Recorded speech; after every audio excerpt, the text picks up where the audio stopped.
Despite being a close relative, he became one of the Prophet's, peace be upon him, most staunch enemies. Abu Lahab was a member of the powerful Banu Hashim clan of the Quraysh tribe, which was one of the most respected families in Makkah. He was a wealthy merchant and an influential leader in Makkah, and was known for his arrogance, pride, and disdain for others, including his own nephew, Prophet Muhammad.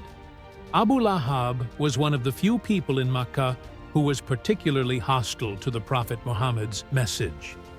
While many of the early Quraysh leaders were initially hesitant or neutral, Abu Lahab was resolutely against the message of Islam from the very beginning.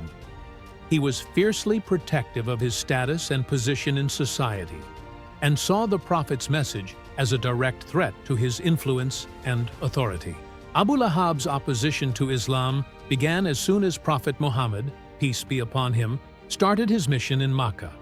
When the Prophet, peace be upon him, received the first revelation from Allah, he was instructed to warn his family and people about the new message. One of the earliest instances of Abu Lahab's animosity occurred when the Prophet, peace be upon him, publicly announced his mission to the people of Makkah. Abu Lahab mocked and ridiculed the Prophet, peace be upon him, and he was among the first to reject Islam entirely. He went to great lengths to sabotage the Prophet's efforts to spread Islam, using his influence and wealth to spread lies and slander about the Prophet. When the Prophet would deliver his messages, Abu Lahab would publicly shout against him, calling him a liar and a madman. Abu Lahab's wife, Jamil, also played a significant role in opposing the Prophet, often joining her husband in his attacks. She is famously known for throwing thorns in the path of the Prophet, peace be upon him, and spreading malicious rumors about him. Both Abu Lahab and his wife are mentioned in the Quran as examples of extreme hostility and rejection of Allah's message.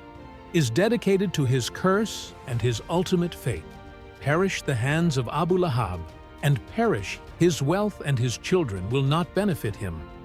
He will be burned in a fire of blazing flame, and his wife, the carrier of firewood, will have upon her neck a rope of palm fiber. Abu Lahab's rejection of Islam led to his ultimate downfall. Despite his wealth and status, he was struck by an agonizing death. After the death of his wife and family, Abu Lahab was afflicted with a terrible disease. It is reported that he contracted a severe illness, possibly leprosy or some form of plague, and his death was one of isolation and misery. His children and family refused to come near him due to the horrific smell emanating from his decaying body, and he was left alone in his final moments. Abu Lahab's death was a direct manifestation of the curse mentioned in Surah Al-Masad. His wealth, children, and status could not protect him from the punishment of Allah. His death symbolized the consequences of his rejection of Allah's message and his cruelty towards the Prophet Muhammad, peace be upon him, and the early Muslims. Legacy. Abu Lahab's life and actions serve as a warning to those who reject the message of Islam and persist in their hostility toward it.